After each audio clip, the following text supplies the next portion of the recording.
O agro entra, a China lucra. A armadilha do Pacífico. Eu tenho certeza que vocês já ouviram falar sobre a rota biooceânica, sobre o porto de Xangai, sobre o porto de Antofagasta, sobre os portos do Pacífico.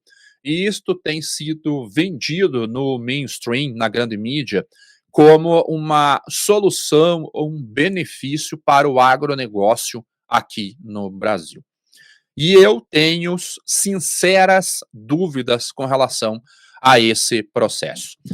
Inicialmente, vamos ver quantos processos nós temos neste momento aqui no Brasil. Então, deixa eu trazer para vocês a matéria do site Poder 360 e nós começamos a partir daqui. Então, a América do Sul tem 5 planos de integração regional. Então, rotas reduzem custos, conectam a América do Sul ao Pacífico, ampliando o comércio com a Ásia por meios de portos do Chile, Peru e Equador. Esta é a venda que nós estamos recebendo aqui. Quais são esses projetos aqui? Rota 1, Ilha das Guianas. Então, nós temos uma integração entre Manaus, Boa Vista, Macapá, a Guiana Francesa, a Guiana e a Venezuela. Esse projeto aqui, ele pode nos ajudar sobre a movimentação do petróleo na margem equatorial e a compra de energia elétrica da Venezuela. A rota número 2 é uma rota que nós já conversamos aqui no canal, que é a rota de integração amazônica, ligando Manaus através de Equador e Peru, principalmente aqui no porto de Chancay, no norte do Peru, porto que pertence à China, a COSCO Shipping, o maior armador de contêineres da China. O porto foi inaugurado no ano passado, eu fiz um programa sobre esse porto. E aqui há essa expectativa de que nós tenhamos um grande benefício para o agronegócio, devido à proximidade aqui com Pará, Rondônia e norte do Mato Grosso. Mas a verdade é que isso daqui pode beneficiar a Zona Franca de Manaus. A Rota 3, o quadrante Rondon, assim como a rota da região amazônica, ela irá mirar a saída pelo Peru e pelo Chile, ligando então Itacoatiara, Santarém, a Cuiabá, Corumbá no MS, Porto Velho, Rio Branco, descendo para Peru e para o Chile. E aqui fala que desta vez o escoamento para a costa oeste será da produção agrícola da região centro-oeste. E um dos mais famosos, que é a rota biooceânica de Capricórnio, que ligaria o Porto de Santos ao Porto de Antofagasta e Iquique, no Chile, vindo vindo até Santa Fé. E a quinta rota, que é a rota biooceânica sul, que ligaria Porto de Imbituba, sul de Santa Catarina, Porto Alegre, Montevidéu, Buenos Aires, Santa Fé, grande região ganaderia de pecuária, lá na Argentina, a Santiago e a Quicombo, lá no Chile. O PAC aqui do Brasil, Programa de Aceleração ao Crescimento, ele estima 190 obras para os corredores de integração, 40 hidrovias, 35 aeroportos, 25 portos, 65 rodovias, 15 infovias, 9 ferrovias, 5 linhões de energia. Total de investimento, 10 bilhões de dólares, 3 bi do BNDES, 7 bi do BID, do CAF e do FONPLATA aqui. Então, estes daqui são todos os projetos que nós temos de integração da América do Sul. coisa linda de se ver, né? Coisa maravilhosa de se ver. Naturalmente que nós deixamos o nosso querido Nordeste fora de qualquer projeto de integração, não sei o porquê, mas nós não temos nenhuma ligação com Itaqui, com Pecém, com nada aqui na região Nordeste, ou seja, uma região que vai ficar aquém de projetos aqui no Brasil. Então, este é um ponto. Quando nós falamos, deixa eu dar uma picada aqui no meu café. Quando nós falamos de geopolítica e olhamos para a parte marítima, nós voltamos talvez em dois grandes pensadores de geopolítica, que é o Mackinder e o Spinkman. O Mackinder foi quem criou a teoria do Heartland, que era quem controla o coração da Eurásia, controla o mundo. O Spinkman veio com uma teoria um pouquinho diferente, que quem controla o comércio, o fluxo de comércio é quem, na verdade, controla a Eurásia e aí sim controla o mundo. Então, são duas teorias complementares que foram colocadas há algum tempo, muito tempo atrás. E quando nós falamos de geopolítica marítima, o principal pensador seria Alfred Thayer Mahan. Então, ele tem a teoria sobre o poder naval. Quem controla as linhas marítimas controla o mundo.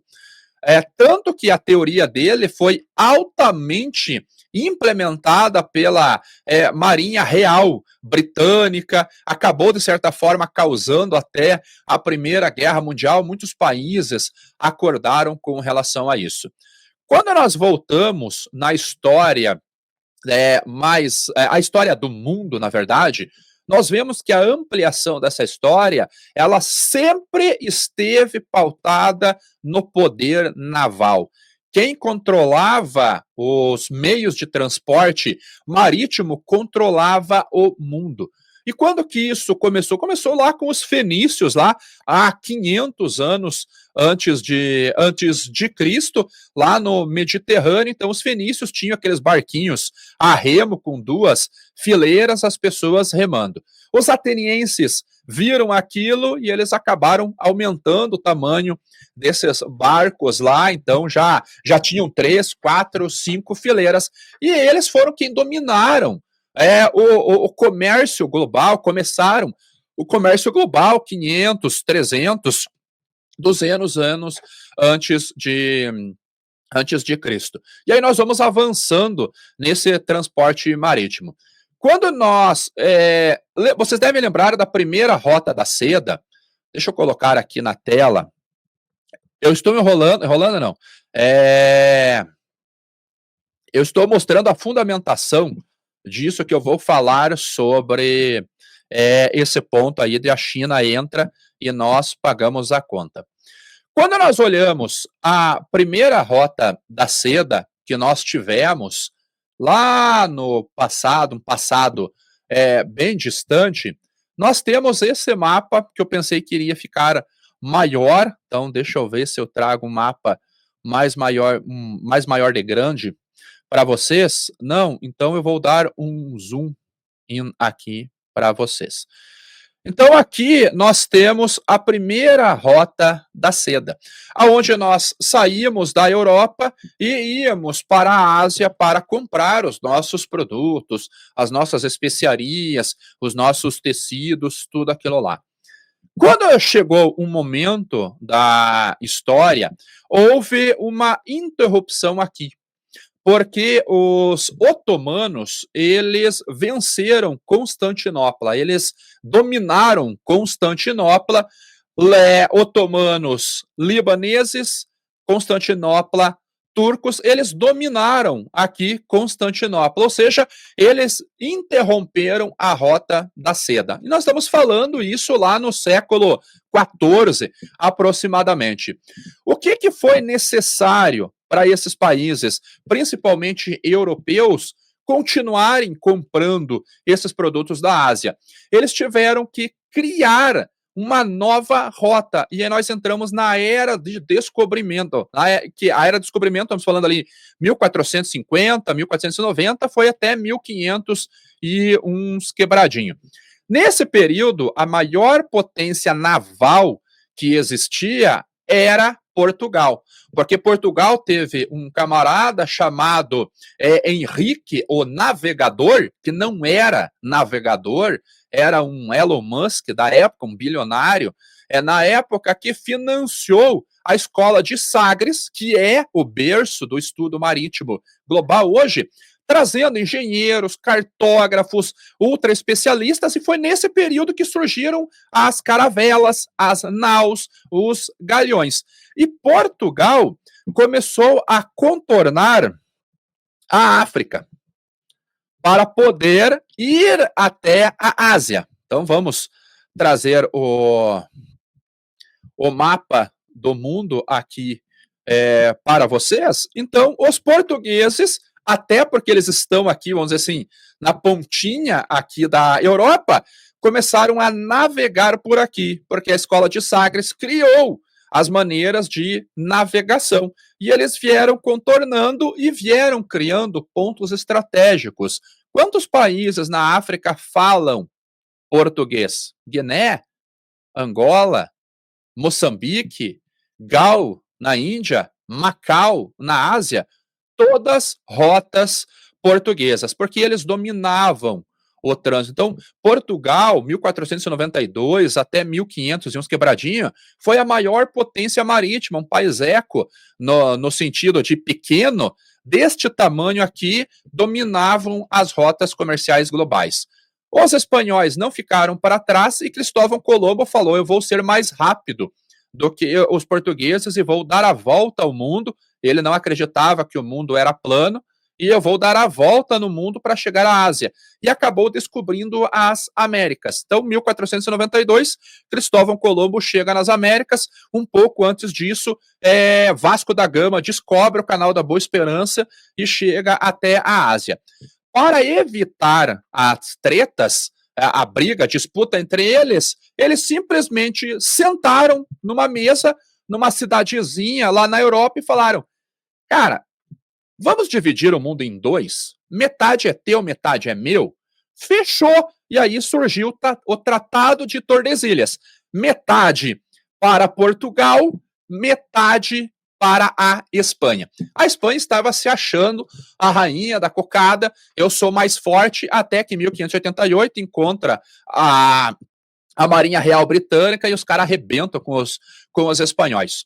E um outro fato que eu acho que vale a pena mensurar é que os otomanos, como eles dominavam a parte marítima aqui na parte leste do Mediterrâneo, eles começaram a avançar para o leste, para o ocidente. E eles, quando eles dominaram Chipre, aí a República de Veneza, aqui na Itália, falou bem assim: opa, os muçulmanos estão vindo muito forte para cá. Aí um papa chamado Pio V reuniu, agregou a República de Veneza, República de Bolonha, mais 5 ou 6 condados cristãos católicos na Itália, chamou Espanha e falou bem assim: cara, se esses otomanos vierem aqui, a fé cristã acaba, seremos todos muçulmanos. E surgiu a Liga Divina. E essa Liga Divina enfrentou os otomanos aqui perto do Mar de Egeu, aqui perto do Mar de Egeu, levaram para lá 30 mil soldados, 12 mil marinheiros, 200 barcos. Os otomanos vieram com mais 35 barcos, 250 barcos, 35 mil soldados. Acontece que a Liga Divina venceu. Os otomanos, eles tiveram que recuar dos 250 barcos, sobrou só 50, morreram 30 mil otomanos aqui. A Liga Divina venceu, foi uma grande vitória para a Igreja Católica, e hoje você é cristão, não é muçulmano, por causa do Papa Pio V lá na Itália. Então, quem dominou o comércio marítimo, as rotas de navegação, dominou o mundo. Por que a Grã-Bretanha hoje é o grande formador de opinião, o grande influenciador, o grande regulador do comércio marítimo? Porque vocês sabem, no século XIX nós tivemos a Revolução Industrial.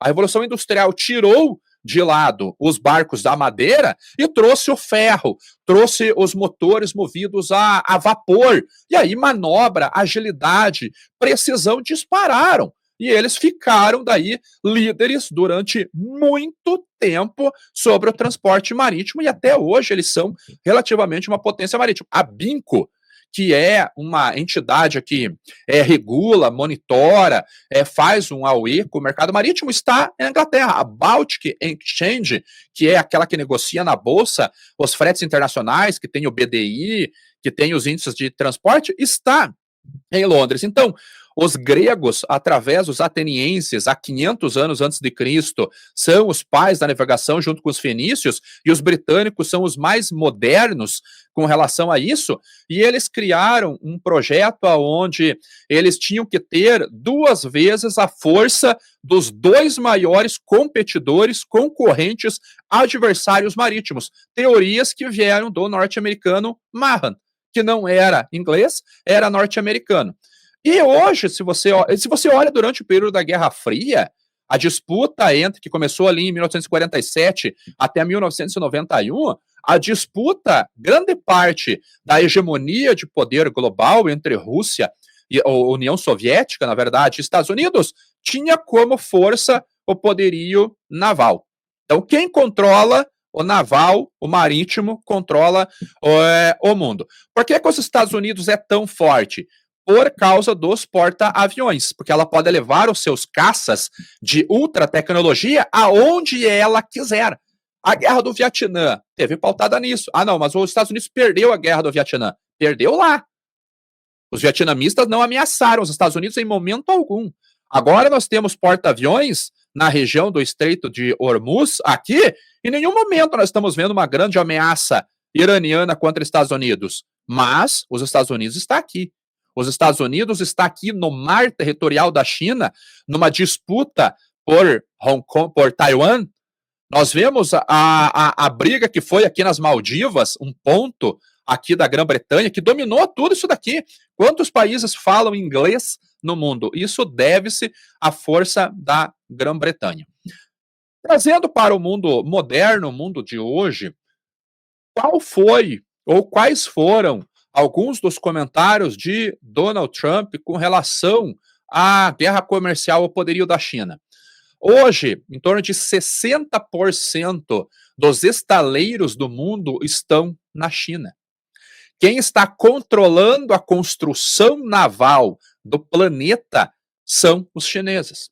A maior parte da frota mercante do mundo é chinês. O que o Trump falou? Eu preciso controlar pontos de logística marítima. Eu preciso que você, BlackRock, compre o canal do Panamá. Eu não posso deixar a China controlar o principal corredor comercial nosso. BlackRock foi lá e comprou a HK Huntington.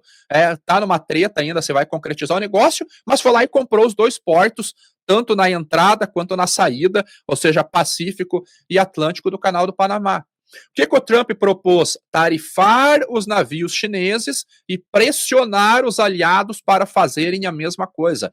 Eu quero fortalecer os meus estaleiros, eu quero fortalecer a minha área marítima, a minha área naval, porque do contrário, eu estarei com um país com 2 costas, como nós vemos aqui, um benefício que basicamente só os Estados Unidos e a Colômbia têm, mas a Colômbia, coitada, só Estados Unidos, costa leste, costa oeste e costa leste, ele vai estar atuando como se fosse um país como a Bolívia,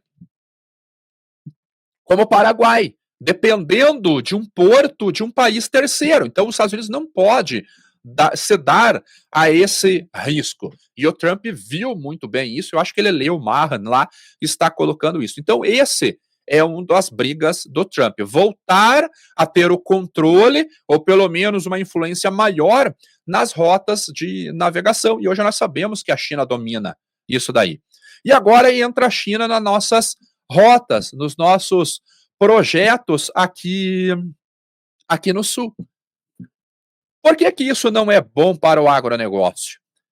Quando nós falamos de commodities, que é basicamente a grande produção com relação ao volume que o agronegócio entrega, nós estamos falando de soja, milho, açúcar, café, suco de laranja. A carne, apesar de ser manufaturado, tem uma relação com commodities, trigo, algodão. Quantos produtos que o Brasil lidera o mercado global são commodities?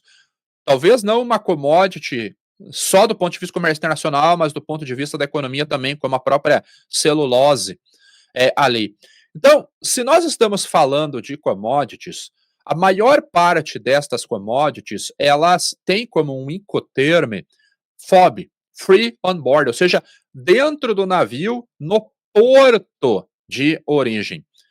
FOB é um incoterme exclusivo para transporte marítimo.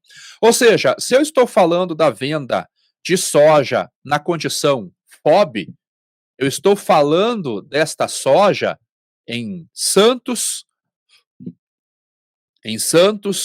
em Paranaguá. Eu não estou falando desta soja em Maringá, em São Gabriel, em Sonora, em Diamantino. Eu estou falando da soja dentro do navio. Então, as cotações que nós vemos da soja na Bolsa de Chicago é esta soja dentro do navio, em algum porto de origem. A formação de preço para eu ter dentro da minha região aqui, Sorriso, Diamantino, Dourados, Cascavel, Passo Fundo, ela vai passar por uma dedução dos custos de logística. Ou seja, um produtor que quer exportar a sua commodity, ela tem que entregar esse produto dentro do navio, num porto. E o chinês, ele faz o cálculo, que é o cálculo de reposição dele, do porto de origem até a nacionalização no seu país. Ou seja, Bolsa de Chicago, prêmio de exportação, e detalhe importante, o prêmio de exportação não é um bônus, ele é o sintoma de uma condição comercial, uma condição fundamental de oferta e demanda, de balanço, de equilíbrio de mercado. E o chinês faz esse cálculo. Bolsa de Chicago, prêmio de exportação, frete internacional. Então, quando o chinês quer colocar um projeto deste daqui sobre sua tutela, sobre sua propriedade, ele está reduzindo esta distância aqui. Daqui até aqui. É essa distância que ele está reduzindo, ou seja, eu venho daqui até aqui. Eu não tenho nada, eu não tenho que contornar lugar nenhum. É daqui até aqui, que é a vantagem que o PNW, que é os portos do Pacífico, Pacific Northwestern, nos Estados Unidos tem para exportar para a China. Eu teria uma economia aproximada de 10 dias no tempo de trânsito entre Chile e China. É isto que o chinês quer. E como que é a formação de preços aqui no Brasil? É eu ter a soja, o milho, o café, o açúcar, nestes pontos aqui, e eu deduzo os custos para o interior, até voltar para cá. Ale, mas olha essa distância aqui, parece que é menor. Vamos colocar uma região produtora grande, vamos colocar Sorriso, vamos colocar Rondonópolis no MT, que é um terminal aqui, um hub logístico importante. Se eu vou trazer Rondonópolis para Santos, eu tenho 1.424 quilômetros, basicamente 1.400 quilômetros vindo de ferrovia. Então, você contrata a Rumo e anda 1.400 quilômetros de trem pagando 380, 390, 400 reais por tonelada para transportar. Se em vez de Santos, eu vou colocar aqui Antofagasta, no Chile, eu já tenho uma distância de 2.750 quilômetros. Ou seja, onde que o chinês quer a soja? Aqui. Por quê? Porque o trajeto marítimo daqui até a China é mais curto do que daqui até a China. Quem que vai pagar essa conta inland? Quem que vai pagar essa conta dessa rota aqui para Arica ou dessa rota aqui para Antofagasta? Vamos colocar aqui Arica.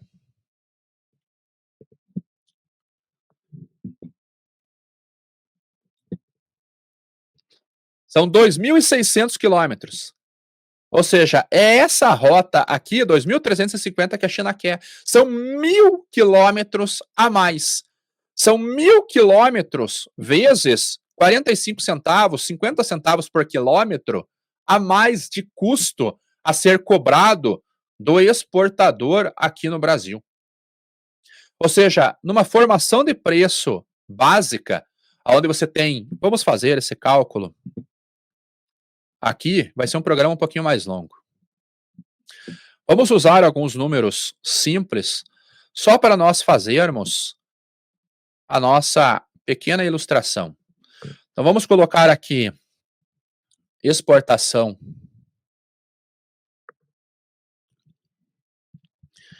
Expo Santos,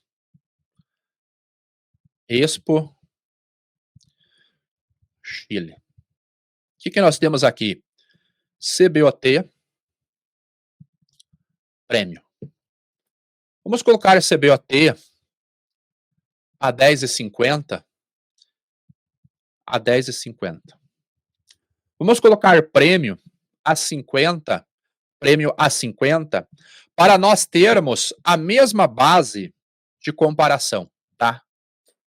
Qual que é o nosso flat price? O nosso flat price é esse daqui. Esse mais esse. Ou seja, esse mais esse. Vamos converter o flat price em dólares por tom.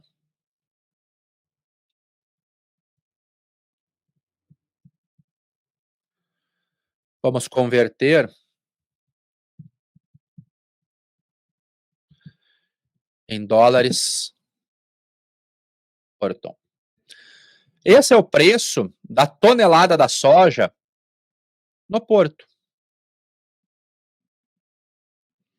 Esse é o preço da tonelada por tom. Vamos considerar um dólar de 5,70.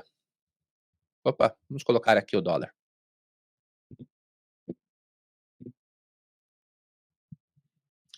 De 5,70. Então, qual que é o nosso flat price em reais? Esse vezes esse. Esse vezes esse.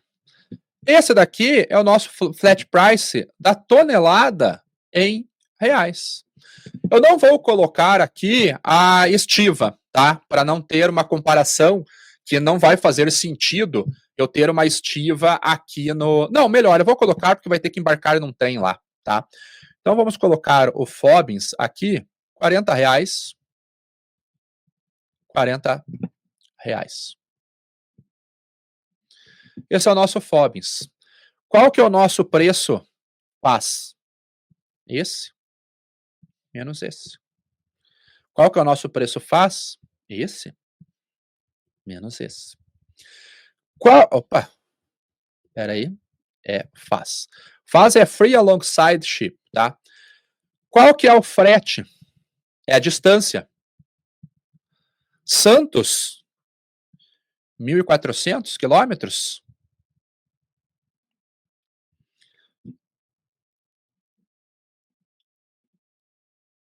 Qual que é a distância aqui? 2.600 quilômetros. Qual que é o custo do frete? Vamos colocar aqui no Brasil. Nós estamos falando em 32 centavos.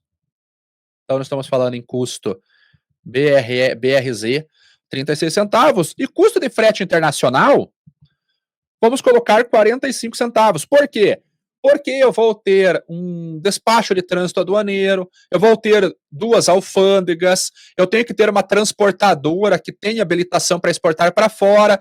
Então vamos colocar esse frete, eu não vou colocar 45, vou colocar 36 centavos, vamos colocar 10% mais ou menos de frete um pouquinho mais caro.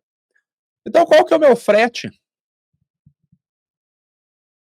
Esse vezes esse. Qual que é o meu frete? Esse vezes este. Qual que é o valor ex-works, né? Tonelada e X. Qual que é a minha tonelada ex-works?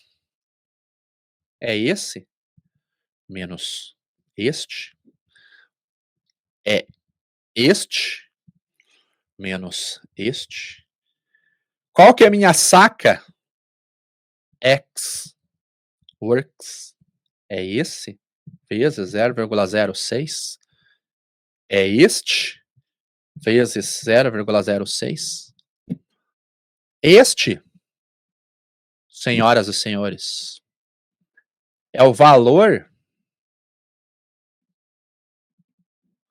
que o produtor rural irá receber pela sua saca de soja, exportando por Santos, exportando pelo Chile. Qual é o valor que o chinês está pagando? Este.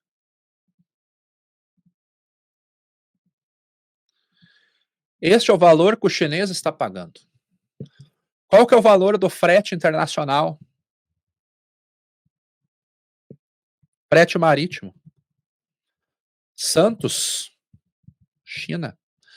Vamos colocar um valor de frete marítimo para a China de 34 dólares por tonelada. Qual que é o frete de Arica para a China? Estamos falando de um frete de 25 dólares por tonelada? Ou seja, eu tenho uma demurrage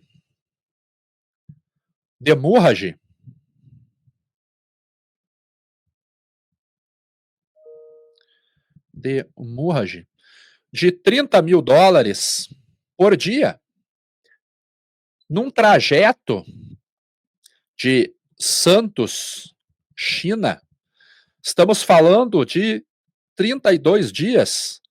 Ou seja, eu tenho um custo total de 30 mil dólares vezes 32 dias, com volume transportado de 60 mil toneladas, eu tenho um frete por tonelada de 960 mil dólares divididos por 60 de 16.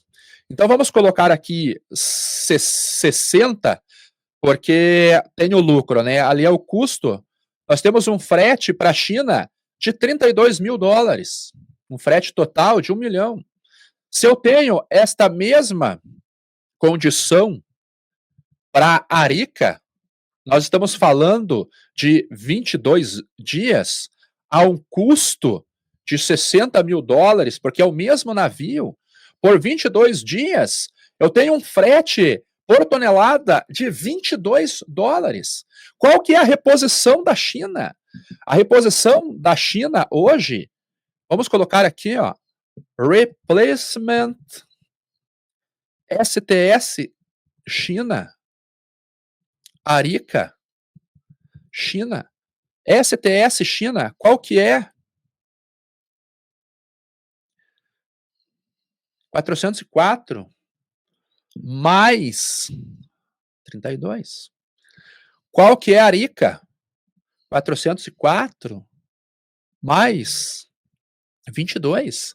Olha a diferença no custo de compra da China. Quem que ganha com os projetos de integração regional quando nós falamos de agronegócio? É o Brasil ou é a China? Cuidado, tá? Muito cuidado. Hoje nós precisamos de mais análise e menos dados, tá? Então, cuidado com aquilo que nós estamos aplaudindo, tá? Para terminar essa minha fala sobre geopolítica, logística para exportação de commodities, rotas logísticas não são neutras. Quem controla o caminho, controla a margem. E quem controla a margem, controla o jogo. Basicamente é isso. Eu espero que vocês tenham entendido o meu ponto de vista. Então, as coisas não são tão bonitas, às vezes, como se pintam, tá?